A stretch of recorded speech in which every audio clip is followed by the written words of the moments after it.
మనం ఈరోజు గులాబ్ జామ్ చేసుకుంటున్నాము. ఇగో గులాబ్ జామ్ ప్యాకెట్ తీసుకున్నాం కదా, పౌడర్ ప్యాకెట్ తీసుకున్నాం, ఇందులో పోసుకుంటున్నాము.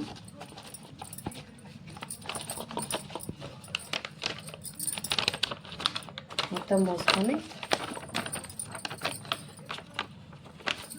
మంచిగా ఉండలు లేకుండా కలుపుకోవాలి. ఇట్లా కలుపుకొని దీంట్లో కొన్ని పాలు పోసుకుంటా మంచిగా కలుపుకోవాలి. మెత్తగా అంటే ఇది లూజ్ కాదు, స్మూత్గా వచ్చే వరకు కలుపుకోవాలి.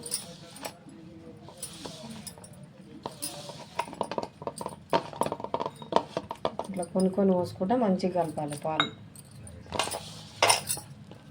పాలు పోసి కలిపితే మంచిగా టేస్ట్ వస్తుంది.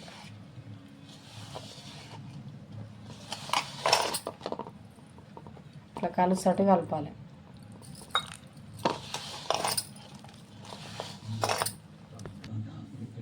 ఇట్లా కలుపుకున్నాం కదా, ఇట్లా ముద్ద కట్టుకోవాలి. ఒక 10 నిమిషాలు నాననియాలి, పక్కకు పెట్టుకోవాలి. ఇది నానినాక ఉండలు చేసుకుందాం రౌండ్గా. మంచిగా నానింది కదా, ఇట్లా కొంచెం వేసుకొని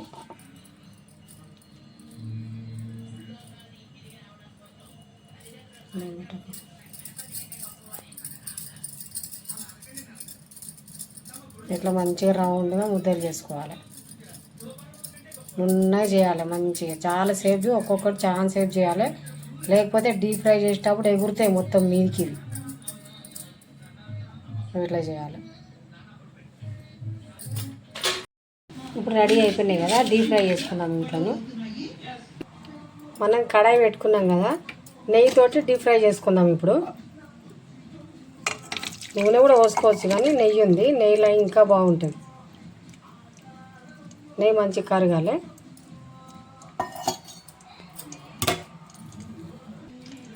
ఇక్కడ పొయ్యి మీద సిరప్కు రెడీ చేసుకున్నాము. ఒక చెంబడి నీళ్ళు తీసుకొని ఇలా పోసుకున్నాం కదా, కొంచెం వేడి కాగానే చక్కెర పోసుకుందాం. ఇప్పుడు మంచిగా వేడైంది కదా, ఒక్కొక్కటి చిన్న మంట మీద మంచిగా గోలించుకోవాలి.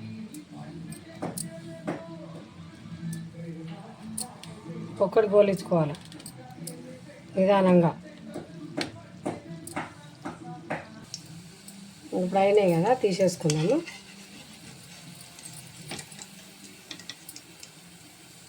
మనము ఇంట్లో వేసుకుంటాం కాబట్టి ఎంత సైజ్ అంటే అంత సైజ్ చేసుకోవచ్చు. నెయ్యిలు అయితే మంచి టేస్ట్ వస్తాయి. నెయ్యి ఏదైనా వేసుకోవచ్చు, నూనెలు అయితే జర అంత మంచిగా రావు.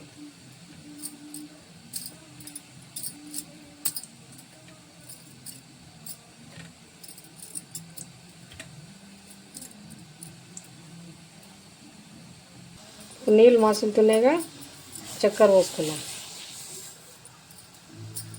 పావు కిలో గిలాస్ ఇది చక్కెర, పావు కిలో పోసుకున్నాము. దీంట్లో ఇలాచి పౌడర్ వేసుకున్నాం.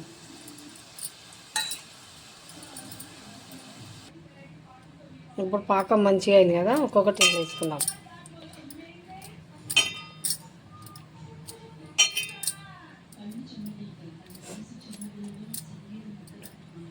ఇట్లా మంచిగా వేసుకుంటే పాకం అనేది వీటిలోకి పడుతుంది.